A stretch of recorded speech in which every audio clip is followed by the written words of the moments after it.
I'm broadcasting just a second. So. Okay.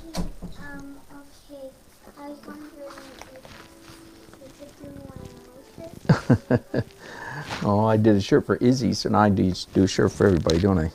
No. But I would love to. Probably not if you don't want to do it. I don't have time to today, but I will put it on my list of sweet things that I need to do for you soon, okay? Well, that is very cute. And we need to get permission from your mama before we, to make sure we're doing the right shirt. Yeah, All right, she I'm didn't broadcasting. care about this. I'm broadcasting already. So. I'll be in here. All right, yeah, let's plan to do it, okay? Okay. Hello, friends. Thank you for joining me again today. My name's Dan, and my granddaughter Lake wants to come and say hi. So Lake, come and stand right over there. Okay. There. And say hi. Hi. There's Lake. Oh, they all love you. All right, and back to work now. Well, let's get official first. This is Daily Art Adventure number 826, and I'm calling it Final Edit. I'm using alliteration. Color, keep, and cover, or color, keep, or cover. And here's my poor little broken clapper. Daily Art Adventure number 826. That's high on my list of things to buy. A new clapper since I broke that one yesterday or the day before. All right, I was planning to paint. Peachy says, hi, sweetie, to you. I was planning to paint all by myself for a while. And Jane, Miss Grayson, Miss Jane also says hi to you, Lake. Thank you. So I was planning to paint without you, but I started having too much fun. And so I decided to go ahead and start broadcasting. So that's what I'm doing. All right, and I've come up with some new terminology. I'm always excited when that happens, when I come up with some new words to describe the same old process. So here it is. This is the final edit layer. And as I've said so many times before, the final edit layer used to be, in fact, the final layer, but that was years ago. We won't talk about that anymore at length. But it still serves the same function, same purpose. I'm looking for a couple of other brushes. Here we go. Let me show you my palette for just a minute. So one of the ways to understand the final edit layer is you mix up colors to match what's already on the canvas. Okay, so these are at the moment I've mixed up 1, 2, 3, 4, 5, 6, 7 colors, and there will be many more coming. But where did those colors come from? Did I just make them up out of my head? Not in the least. They come from what was already on the canvas. So I'm matching, color matching. All right? So that's concept number 1, the way I'm doing it today, outlining it today. Concept number 1 is in the final edit layer. That's what we're talking about. Concept number 1 is mix up colors that match what's already on your canvas. So I've got this color on my brushes. Excuse me, Lake, I'm afraid I'm almost going to poke you in the eye. And I don't want to do that. So I'm looking for bits of this color that are already... Hello, Uncle 60. He's not very good. Not very good, but people watch him anyway. Not very many. Let's be honest here. A small and very faithful cadre, I'll put it that way. And I do appreciate it. We do have fun. And even if you guys weren't watching, I'd be broadcasting anyway, wouldn't I? All right, so number 1, match a color that's already on the canvas, or as I just did right there, or slightly lighter. That is critically important. Someone who's not part of our regular channel cadre might say, well, would slightly darker work as well? And they would be met with a chorus of voices that say, no, no, no, no, no. When you're painting in the opaque realm, I mean, like most people paint all the time, okay? But for me, I only paint in opaque when it's in the final stages, final edit.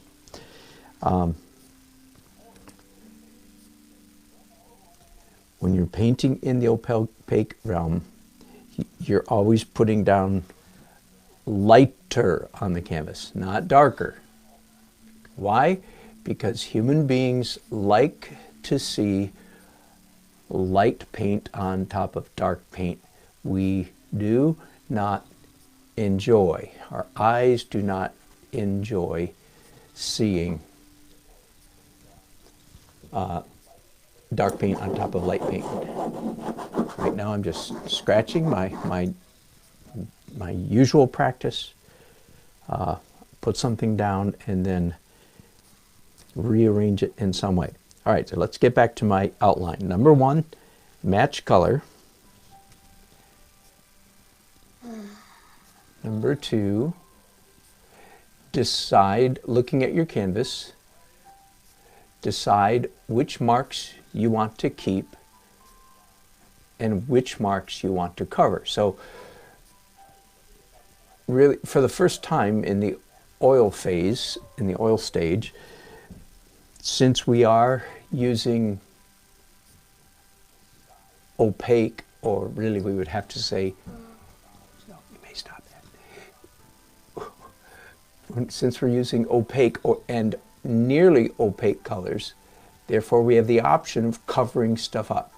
Are you with me so far? Because we're using opaque, that's what I mean. When I say cover, then we have the option of covering things up because we're using opaque paint. Right? I'm hoping that's obvious. Now, before you start covering though, you make a very, very important decision. This is what those who are novices in my crazy technique, you understand, I didn't start out, I didn't try to be crazy. I've just evolved that way, okay? But several people try to be influenced by me, which is good.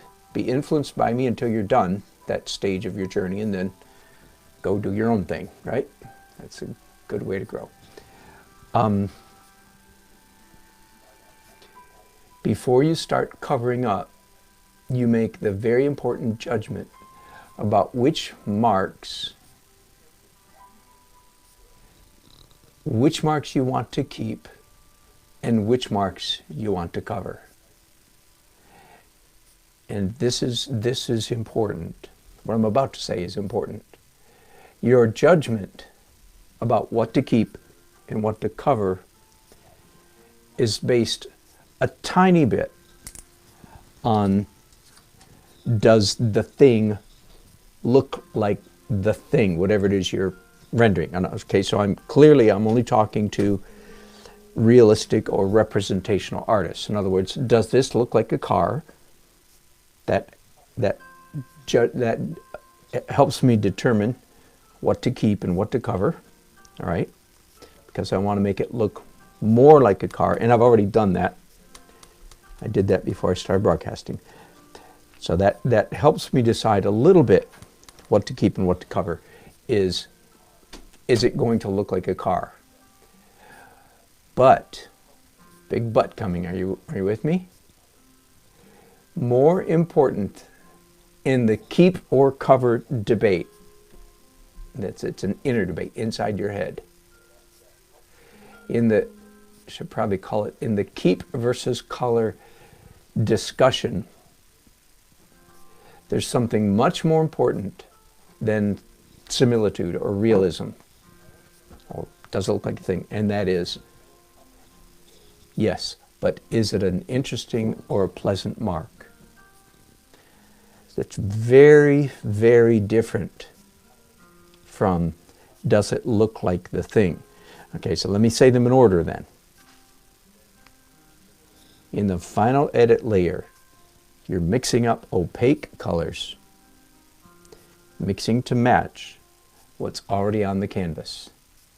And you're deciding with every single stroke is a decision.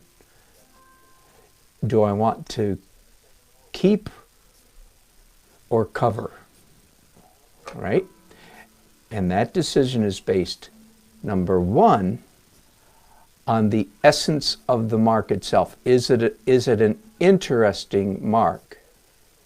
And secondarily, I said that strangely, didn't I? Secondarily, you ask yourself, yes, but is it a pleasant mark? Is it an interesting mark? And you will find, I hope very quickly, that the answer to those two separate questions is very, very different. The first question, the way I put it is, first of all, is it an interesting mark? Is coming out of a different side of your being than, yes, but does it look like the thing question. All right? So when you're trying to decide what to cover, what to keep, you're asking two questions. Most important, is it an interesting mark? Secondarily, does it aid, help in the realism, in rendering? Okay, so right now, just with a little bit of work I've done, I did right before, like 10 minutes before I started broadcasting, there's two figures, right? Do they look like figures? Yes, they do. Do they look more like figures now than they did before I started the final edit? Yes, they do. They looked like figures before, but now they look more like figures. It looks like a man and a woman to me. I'm not sure, but all right. And this looks like a car. This looks like a crosswalk. This looks like a sidewalk. It all looks wet and reflecty. This looks like another crosswalk. Are you with me? Check, check, check, check, check. Yes, it does. Now this stuff up here, so I haven't painted here yet. Do these look like cars? Barely. Anyway, that's one, it's like one side of your brain, if you will. In fact, that's a good way to put it. One side of your brain, and I'm gonna characterize it just to help you keep them straight.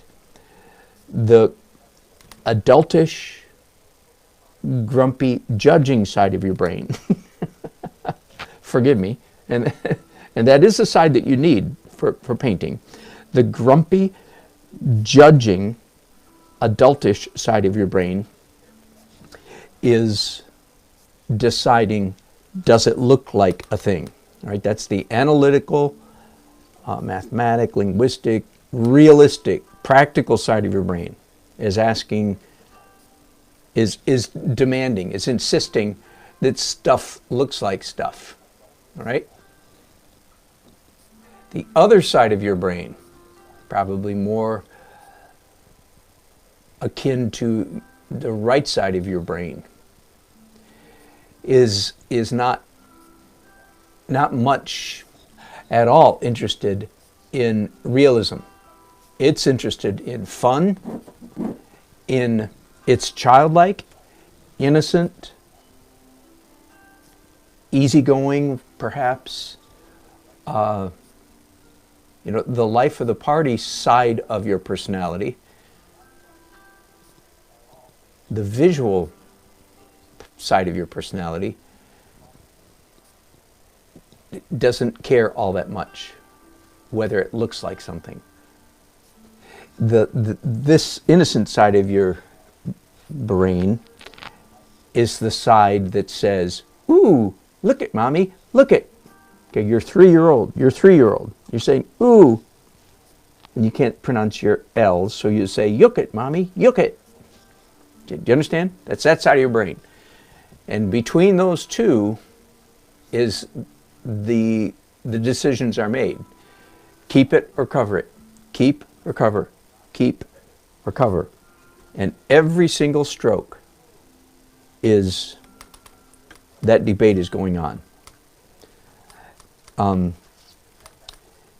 Those among us who are more given to realism, they'll go with their grumpy adult judging brain more often. They're realistic, analytical, mathematical, accurate. And those of the more slightly free spirit will go with the other. And I can, you've heard me say many times, I contend that most of us actually go through an evolution, metamorphosis in our art over our lifetime. Not all of us, but many of us, we all start out on the left side trying to draw stuff that looks like stuff. And then again, not everybody makes this jump, but some of us discover. And the artists that I drool over the most, sorry, that's kind of sick, isn't it? But you know what I mean. Somebody, was it Jane even? Somebody introduced me to Christian Hook just 6 months ago or so. And so he's become one of my latest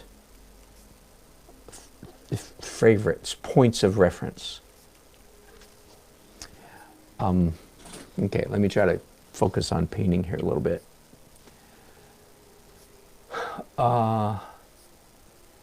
This is a mess. This doesn't look, my eye is not turning that at the moment into a row of parked or driving cars. And that's all right. I don't. Oh, and by the way, we don't have to accomplish all this all at one time. Right. I hope that goes without saying. I do not have to keep my nose to the grindstone and keep working and reworking one area until it comes out right. Oh, no. We just do a little bit with each layer. We just nudge our objects toward realism. We don't slam them with the overwhelming force of our will. We just nudge them gently toward realism.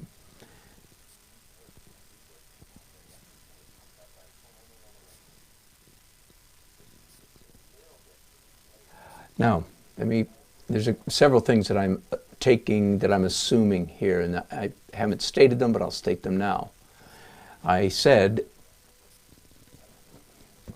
at the outset of this broadcast, in the final edit stage, one way to describe it would be thus. I mix up opaque color to match what's already on the canvas. Oh boy, not there. I glossed over it last time. Let's go back and not gloss over it. That is assuming a lot. That's assuming that at the end of your underpainting phase, so everything up until this stage is underpainting. Finally, now, just in the last several minutes, finally, I am tiptoeing into what I call overpainting. We don't usually use that term. We use the term underpainting. Most people do not use overpainting, but I do because of the stark contrast in my painting technique, the stark contrast between the under and overpainting phase. So I've just entered the overpainting stage. And everything that I'm saying now presumes, and some of you picked up on this already, presumes that I like the colors that are on my canvas at this point. And you're seeing most of the canvas. I'll leave my camera right where it is. If the colors on the canvas are not helpful, and that means not pleasant, not reasonably representative. Okay, if they're not that, then I've got a problem.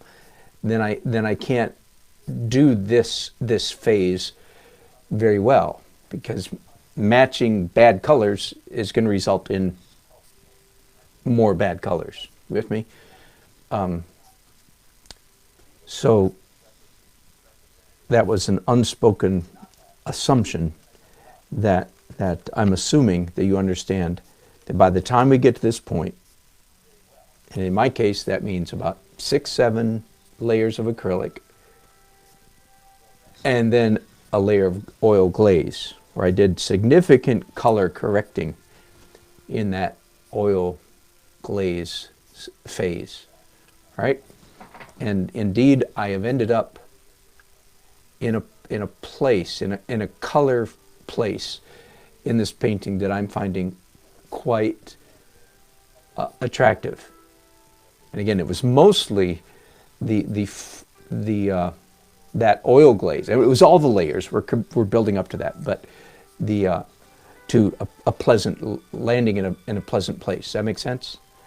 And if you don't have that, in other words, if you've done everything up to this point and you don't like the colors on your canvas, then don't proceed to final edit, which might mean you have to wait till the last glaze is all dry. You might have to do all kinds of things, some scumbling to bring things lighter, some glazing to make things darker and to shift color and so on. But in any case, the point being, if you don't like the color that's there, then you cannot proceed safely to the final edit layer. I hope that makes sense to you. So when I say you're going to match color, that presumes, is that the right word? That the colors are good. And indeed, I pretty much like the colors. I don't know exactly what you're saying, but I like the colors that are on this painting at the moment.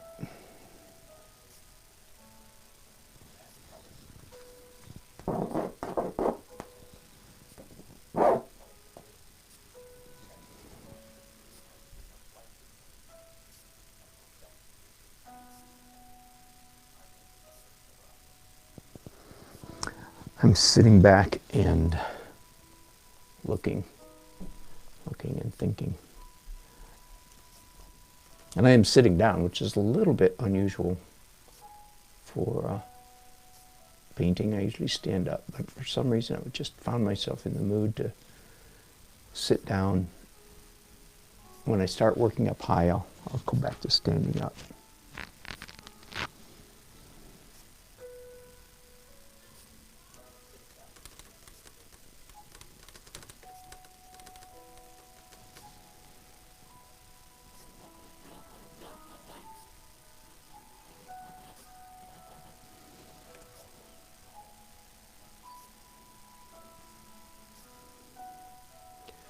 A lot of things I want to say. I'm trying to decide which ones are worth saying. Yeah, that black blob a little bit too much. Let's back that down a little bit. Many of the marks that I make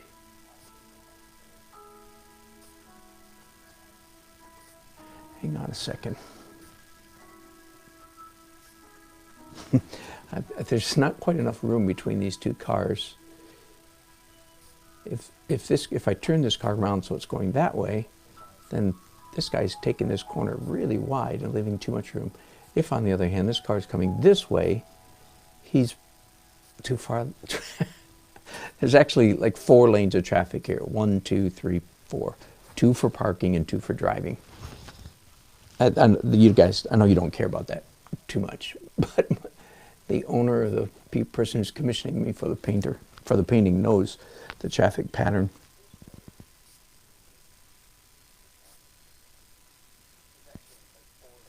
Yeah, I think this guy's coming.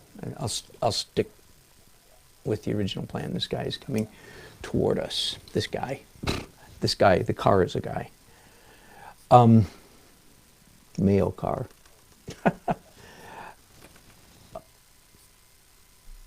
Many of the marks that I make in this final stage are rather hard-edged. Not all, but many. And that's a real danger for me personally, because I tend to like almost the stained glass window effect that I get with these hard edges. I like it but I don't believe it's the best way to paint. Isn't that strange? I may resolve that conflict sometime in my future, but at the moment it's still a bit of a conflict. I enjoy doing it, but when I look at those painters that I admire most, I like their paintings better when they don't do that. Does that make sense? So I feel like I have a little bit more objectivity sometimes staring at other people's paintings and going, oh yeah, soft is better. But here's a quick mitigating factor, caveat to that. My marks are somewhat hard-edged, but their hardness is diminished somewhat because the colors that I'm putting down, generally speaking, are pretty close to the colors that are already on the canvas. So that diminishes the hardness. Hardness of edge is determined by two things. One is literally how hard is the edge, but the other thing that determines is how much contrast in value is there. And there's not a lot of contrast here, so the hard edges that I'm putting down, it's still a danger for me, but it's not quite as hard edge as if there was a lot of contrast. So I have to be careful. One of the ways I do that is, what I'm doing right now, is I try to, by the way, I'm going to leave this area completely. Let's go somewhere else, I'm getting tired of that. One of the things I do is try to paint with the side of the brush, which is my normal anyway, but even more than I might otherwise, so that the heel of the brush, if this is the toe, the heel is back here, so that the heel of the brush actually makes a skittery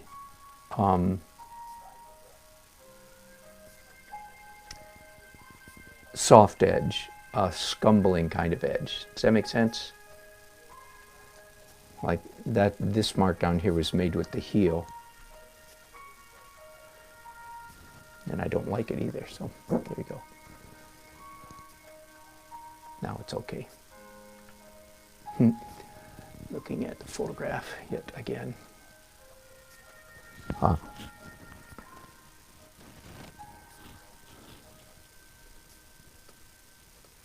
So I'm, again, continuing to mix, because there's a real blue thing happening in here, right? Do you see that?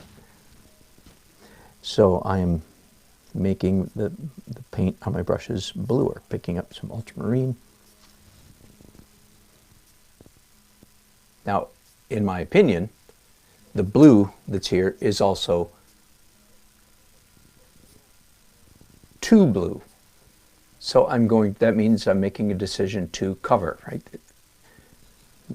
Mix up colors, then decide what to keep, and decide what to cover. So I just gave you a hint, if you will, that this building right here, the face of it is, in my opinion, too blue, which means I'm going to match the color that's there somewhat, but I'm going to add more brown to it. It's not going to be as blue as what's there right now. Does that make sense? That's a decision to cover rather than keep. That's too brown. What do I mean by too brown? Because the color that I just mixed up jumps out. There we go. So now the color that I'm putting on here is it's still bluish, definite bluish brown, but it's not as bluish as what was there a minute ago. Now, this is a good time. I have another little instructional lecture I want to give to you here in just a minute.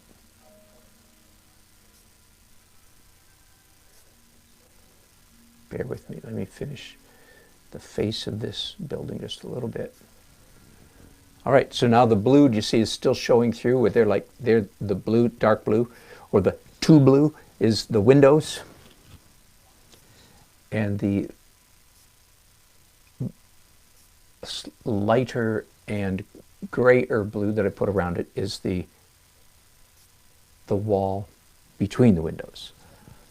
I feel like that's pretty sensible. You're with me there. You've got that. And that building might be all finished. Probably not, but it could be. All right. Let me talk about, I've talked about this before. I want to do a diagram teaching for you. Let's imagine this is some part of your painting. I'm doing black and white as an extreme exaggeration, okay? So you've got a part of your painting that's white, and right next to it, let's say it's a city building, and the edge of the building is here. This building is black, and this building is white. But in the final edit layer,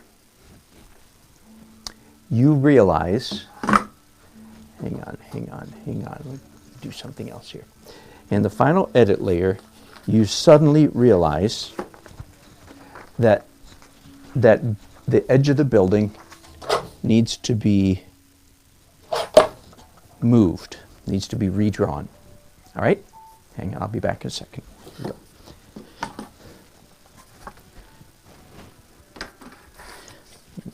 Let me move this over a little bit.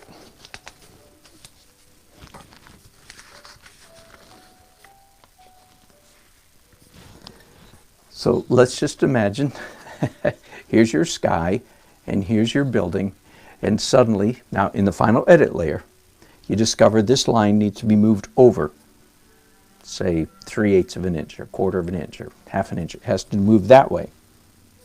Okay? Here's the immature impulse. So this is wrong. You pick up your white paintbrush, represented in this case by whiteout pen, and you proceed to move the building. Are you with me? This was, now my paint's running all over the place. We determined in the final edit layer that the building needed to go that way, about 3/8 of an inch. So the wrong thing to do, generally speaking, is to pick up your white paint and just move the building over, right? What's wrong with that? Well, it's a wasted opportunity. Generally speaking, what you want to do is you want to, and I'm going to, this strip of white paper now represents white paint. Generally speaking, what you want to do is you want to, and I'll do this with whiteout, I want to move the edge of the building that way, but not by obliterating the edge, but by letting it continue to show. Now, of course, in painting, it's not this sharp or this stark, but I'm just doing it extremely stark in order to try to get the point across. Why is this good or this is bad? Because the essence of good painting is interesting marks. This results in one edge, where this results in 1, 2, 3 edges.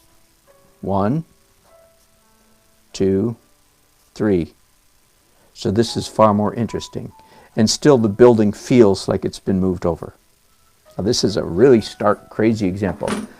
Let me see if I can find a place in my painting where I need to do, yeah, let me clean off this brush. So I found a spot. It is very counterintuitive. Thank you for noticing. That's exactly right.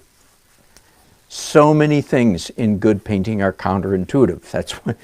That's why there's a difference between good painting and immature painting or early journey painting. All right, I'm going to zoom in. In fact, I'm going to bring you in this. Hang on just a second. All right, let's go right here. No, let's go up here, a little bit higher. There we go. So maybe you can see that this building has a bulge in it. There actually is a bulge, but it's not well drawn. And so I want to, again, I want to move this edge of this building that way, about 1/8 of an inch. You with me so far? So I'm going to do it properly. I'm mixing up some paint. Down here, some titanium white, a little bit of Naples yellow, a little yellow ochre, and my brushes were already dirty with various colors. All right, so I'm going to move this building, the edge of it this way. Generally speaking, I will do something like that.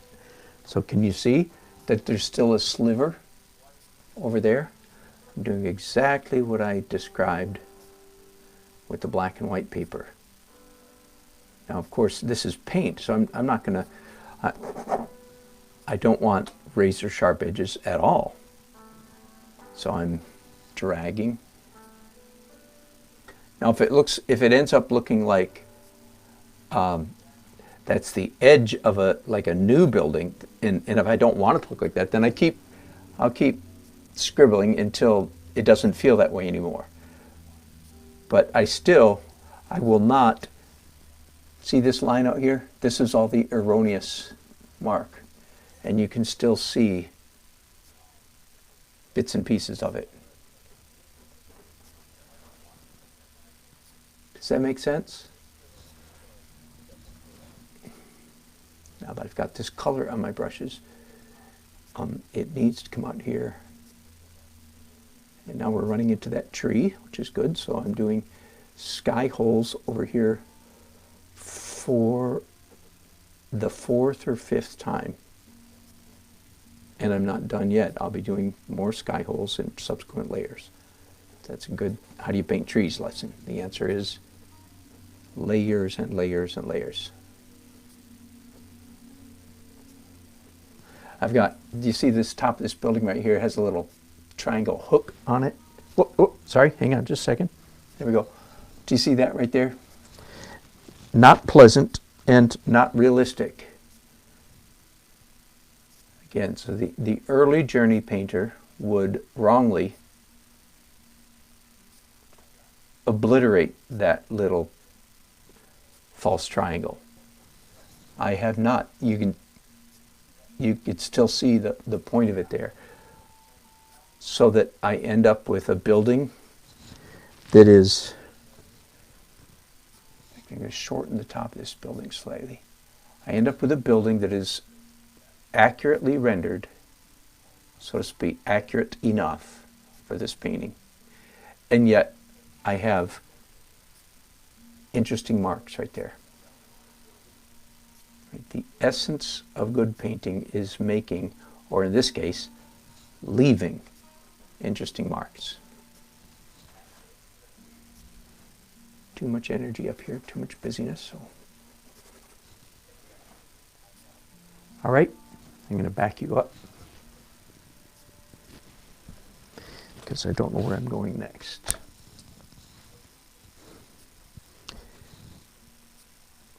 I'll stay up here in the sky for a while. The final edit layer is by far the slowest phase, the slowest stage of the painting process. I've said so often, if you or someone were to only watch me do the first 12 layers of a painting, say for instance, I'm not sure that's how many it is, but give or take, if someone were to watch me only do the first, say 12 layers of the painting before I did a final edit layer, they would have completely the wrong impression about how I paint. They would say, oh yeah, that's a guy, he just paints really, really fast and really loose, and he just paints with 2 brushes and he just makes big, fast motions. Right? Right? And that would be completely inaccurate. because everything changes when you get to this final edit layer. You have to think about every stinking stroke.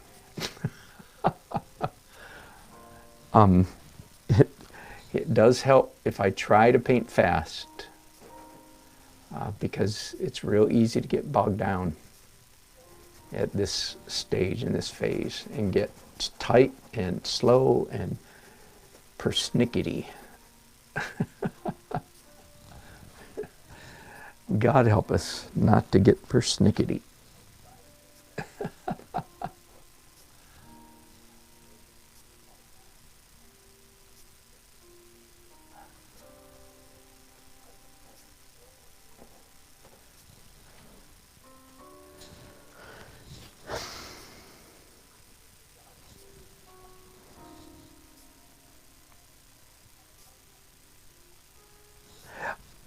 Much of the work that I do in a final edit layer.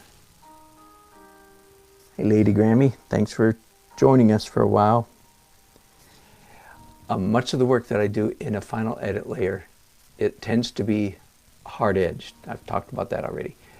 Therefore, I need to be careful to limit my final edit layer only to the parts of the painting that really call for it.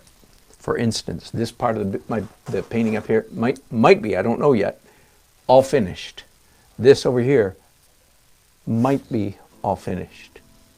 I'm seeing the most intense focal points, if you will, of this painting being right here, those two, a little bit here, so triangle right there, and everything else as it gets further away from those 3 points gets more and more and more abstract as we retreat away from those focal points. I'm just going to use the term right now. I've just added some green to the mixture because do you see how there's this green haze here? So unless I hate it, which I don't, I follow it. Okay, so I'm again matching the colors, not exactly, but matching very closely, and always slightly lighter than what's already there. So that little green blush. By the way, where did that green blush come from? Did anybody remember? If you were watching me yesterday when I did the oil glaze, I remember it's because I took a green oil stick and just made an abstract mark over here before I did the glaze. And the ghost of that green is still up there. And it's quite pleasant. I wouldn't have thought about on my own if I'd been planning and forcing it. I wouldn't have said, you know what, I bet a very slightly green haze up here would be pleasant. I wasn't thinking that way at all. I was just painting, creating enough chaos so that when I got to this final edit layer, I would have lots of fun stuff to respond to. If I find myself disliking the green, then I will counteract it with some color. But as is so often the case, I find myself not liking it. You follow that double negative? I don't not like it. And I'm putting it negative because it's counterintuitive. So many times we would think, "Ew, that won't look good. Ew, that doesn't make any sense. Why would the sky, why would this golden-ish, sunset evening-ish sky have some green right there? That doesn't make any sense." That's correct. Good for you. It doesn't make any sense. I'm not painting out of realism. I'm painting out of the left side of my brain is winning most of the debates. And I keep stuff because it looks cool, not because it looks exactly realistic. But at the same time, it's a tug of war.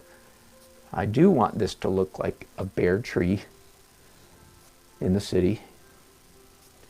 a tree in the city in winter. All right? And indeed, it does. It looks very much like a bare tree.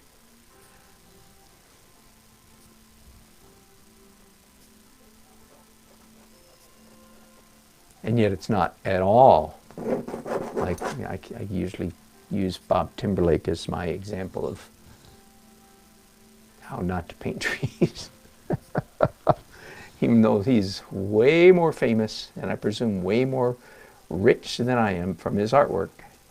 And I'm sure he's a very nice guy. And I like looking at his artwork. But he achieves realism in his trees, for instance, by painting painstakingly with small brushes, sticking out his tongue, and painting every single twig, every single leaf. 10,000 leaves. He paints every single one. The other day I mentioned another mid-20th century artist who did the same thing, Paul Detlefsen. I remember him because I liked to do jigsaw puzzles when I was a kid. We had a jigsaw puzzle by Paul Detlefsen, S-E-N at the end. And you can look them up and you can see what I mean. Every leaf, every oak leaf in that oak tree is painted like an oak leaf. And I talked about that a bunch yesterday, so I won't repeat it here, but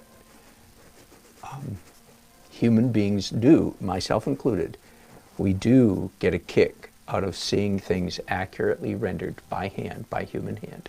We really do. Everybody does, except the people that have drunk the Kool-Aid of the art establishment. And again, I talked about that yesterday, so I'm going to drop it right there. So I'm not criticizing, per se, Bob Timberlake and so on, but that is not the way we want to paint.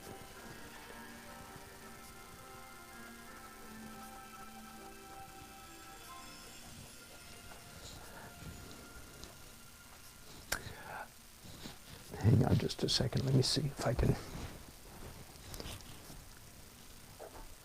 Need to switch in-ear monitors here real quick. Forgive me.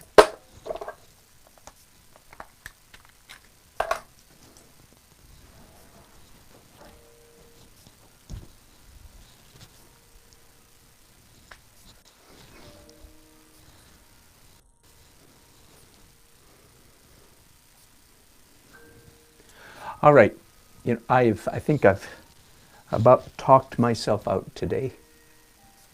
I need to just paint by myself for a little while. So let me back up, and before I leave, I'll show you the painting as it is. I'm quite happy with it. These people are getting a ridiculous bargain, but it was my choice, right? I could refuse to do it, or I could say, nah, I'll do it.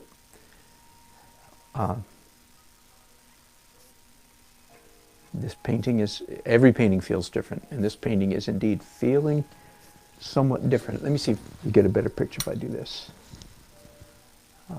No. Let me see if you get a picture when I do this. Oh boy. Here we go again, right? No, that's bad too, so forgive me.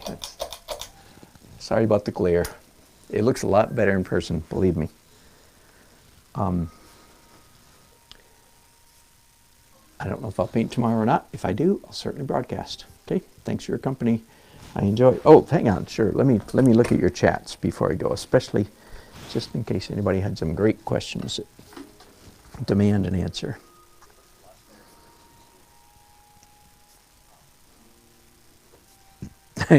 Peachy, I don't know if you're still with us, but yes, I have 4 grandchildren living, and their parents living with us.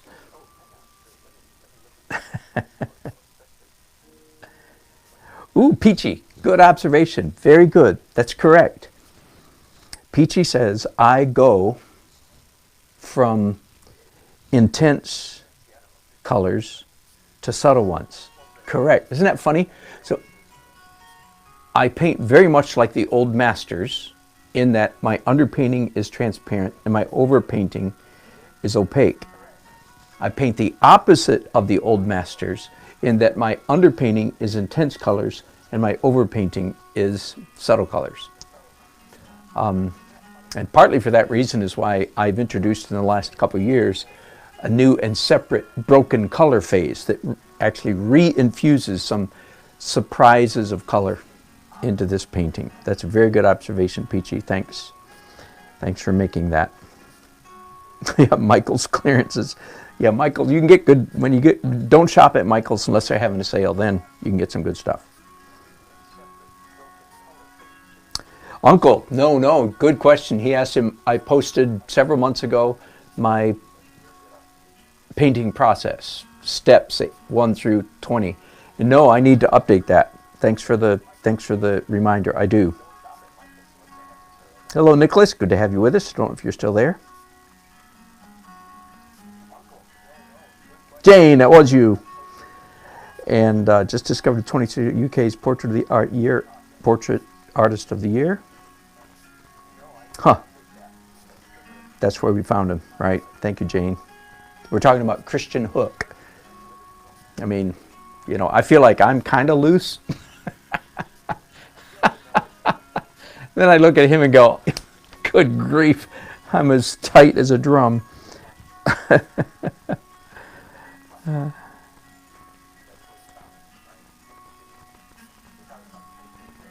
He's back to being a grouch. Lady Grammy, bless your husband. And you, yeah. Indeed. Prayers for full recovery.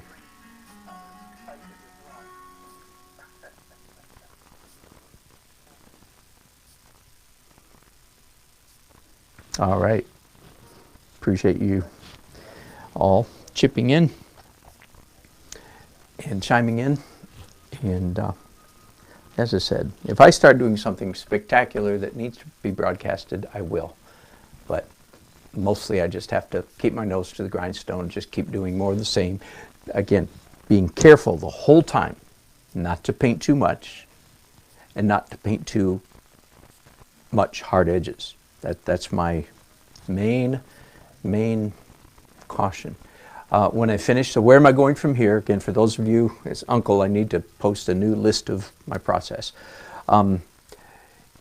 After this layer is dry, I'll glaze the whole, well, no, I'll probably do broken color, then glaze, then final sparkle, including palette knife. So, and I have at least then 3 more layers to go. Broken color, glaze, and sparkle. At least 3, possibly more, possibly 4.